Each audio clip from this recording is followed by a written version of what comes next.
নমস্কার বন্ধুরা, মালতীর হ্যাংলা ছিল তোমাদের সবাইকে স্বাগতম। আজকে আর একটা রেসিপি নিয়ে এসেছি তোমাদের জন্য। আজকে আমি দেখো কুমড়োর শাক কেটে নিয়ে এসেছি। শাকটা কম নিয়ে এসেছি, ডাঁটাটা একটু বেশি নিয়েছি, আর কেন আমার ডাঁটাটা খুব ভালো লাগে কুমড়ো শাকে। আমার লাউ শাকটা আমার খুব একটা ভালো লাগে না। হ্যাঁ, আমার কুমড়ো শাকটা একদম দারুণ লাগে। এগুলো কেটে বেছে ভালো করে ধুয়ে নিয়েছি। আর এদিকে আমি ডালটা কিন্তু আগের দিয়ে একটু সিটি মেরে নিয়েছি দুপুরবেলা। এখানে একটা কড়াই বসায় দিছি। এইবার আমি এখানে দিয়ে দিচ্ছি শাকগুলো, দিয়ে দিলাম প্রথমে।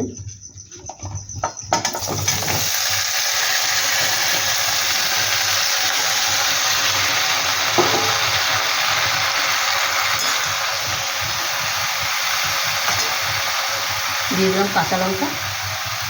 একদম এটা কিন্তু ঝটপট রান্না, কোনো অসুবিধা নেই, কোনো ঝামেলাও নেই, ঝামেলা ছাড়াই রান্না। একদম একটা ঝামেলা ছাড়া রান্না তোমাদের সাথে আমি শেয়ার করছি। এখানে দিয়ে দিচ্ছি হলুদ,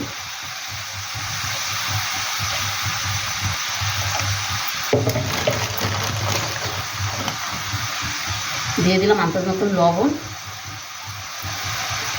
এটা একটু ভালো করে নেড়ে দিচ্ছি।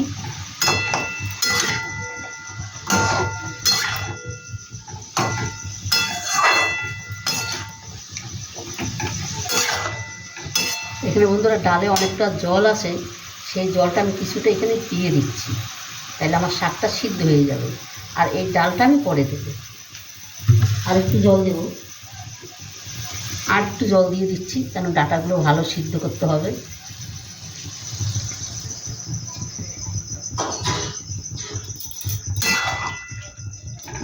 এবার ভালো করে এটাকে সিদ্ধ করে তারপর আমি ডালটা দেব। এটাকে এবার আমি ঢাকা দিয়ে দেবো, ও সিদ্ধ হোক। তার মধ্যে আমি রসুনগুলো ছাড়িয়ে নিয়ে আসি। আর যে রসুন ফোড়ন দিয়ে আমি তোমাদের ডাল করব। আমার দারুণ লাগে রসুন ফোড়ন দিয়ে ডালটা, অসাধারণ লাগে। এটা সিদ্ধ হোক, ততক্ষণে আমি রসুনটা ছাড়িয়ে নিয়ে আসি। আর তোমরা বন্ধুরা পুরো ভিডিওটা দেখতে থাকো।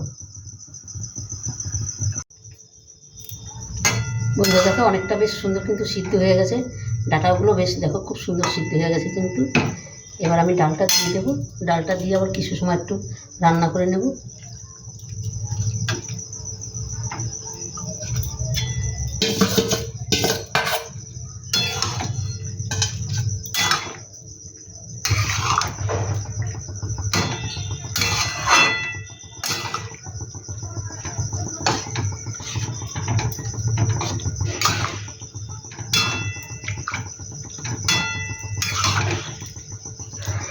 আবার একটু কিছু সময় ঢাকা দিয়ে রান্না করে নেব, তারপরে আমি ফোড়ন দিয়ে দিই।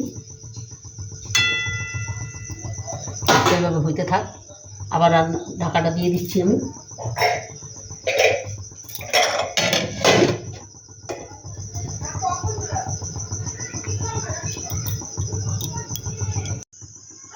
বন্ধুরা তো ডালটা কিন্তু আমি নামিয়ে দিয়েছি। কড়াইটা ধুয়ে নিয়ে ওই কড়াইতে কিন্তু আমি ফোড়নটা দিয়ে দেবো। তেল দিয়ে দিচ্ছি এখানে।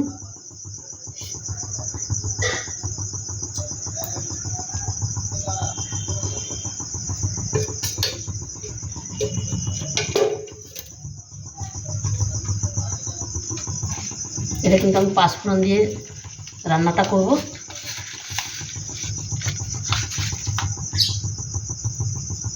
এখানে দিয়ে দিলাম দুটো শুকনো লঙ্কা, একটা তেজপাতা, ফোড়নে দিয়ে দিলাম পাঁচফোড়ন,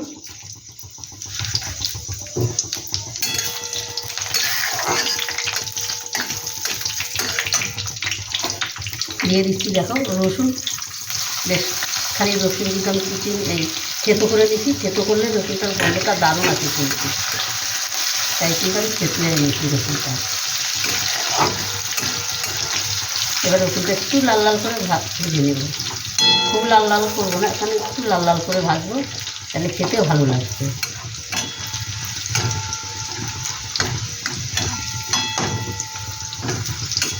রসুনের দারুণ একটা গন্ধ বেরিয়েছে, আমার খুব ভালো লাগে রসুনের গন্ধটা।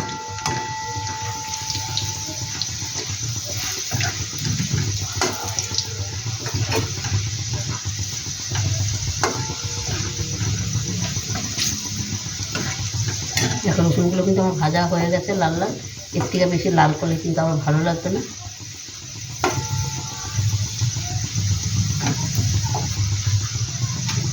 এবার আমি ডালটা ঢেলে দেবো। প্রথমে আমি একটু বাটি দিয়ে ডালটা তুলে নিই, কেন অনেকটা ডাল আছে তো, ঢালতে গেলে ছিটকে যেতে পারে।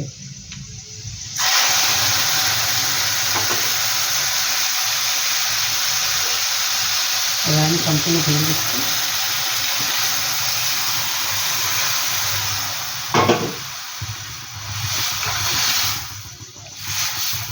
এবার আর আমার 2-4 মিনিট রান্না করলে কিন্তু রান্নাটা কমপ্লিট হয়ে যাবে।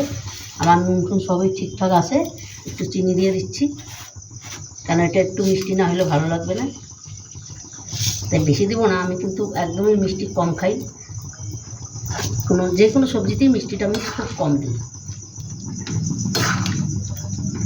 এবার একটু 2-4 মিনিট রান্না করলেই কিন্তু আমার রান্নাটা কমপ্লিট হয়ে যাবে। বন্ধুরা রেসিপিটা কেমন লাগলো তোমরা লাইক কমেন্ট শেয়ার করবে, বেশি বেশি করে শেয়ার করবে।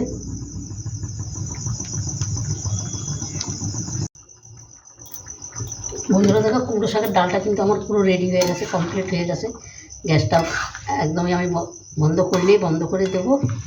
আর দেখো কতটা সুন্দর হয়েছে, মানে এই কুমড়ো শাকের ডাল দিয়ে এক থালা ভাত কিন্তু এটা দিয়েই খাওয়া হয়ে যায় বন্ধুরা, আর কোনো কিছু কিন্তু প্রয়োজন নেই। আর এত সুন্দর একটা দারুণ গন্ধ বেরোচ্ছে, মানে অসাধারণ, কী বলবো। এইভাবে আমার মতন একবার বন্ধুরা তোমরা তৈরি করে খেয়ে দেখবে, দারুণ দারুণ লাগে কিন্তু। আর বাচ্চাদেরও কিন্তু দিতে পারো, কিন্তু এই সমস্ত খাওয়া তো বাচ্চাদের পক্ষে উপকার। ওরা তো এমনি শাক খেতে চায় না, এমনি সব এই যে এইভাবে তোমরা ডাল দিয়ে শাক দিয়ে করে দিবে, দারুণ লাগবে কিন্তু। আর বাচ্চারাও কিন্তু চেটে পুটে খাবে, মানে অসাধারণ একটা রেসিপি। ছোট বড় সবারই কিন্তু খুব ভালো লাগবে, আশা করি সবার ভালো লাগবে। আর ভালো লাগলে বন্ধুরা তোমরা একটা লাইক কমেন্ট শেয়ার করে দেবে। তবে বন্ধুরা আজকে আসছি, কালকে আবার দেখা হবে অন্য কোনো রেসিপি নিয়ে। তোমরা ভালো থেকো, সুস্থ থেকো, টাটা, বাই বাই।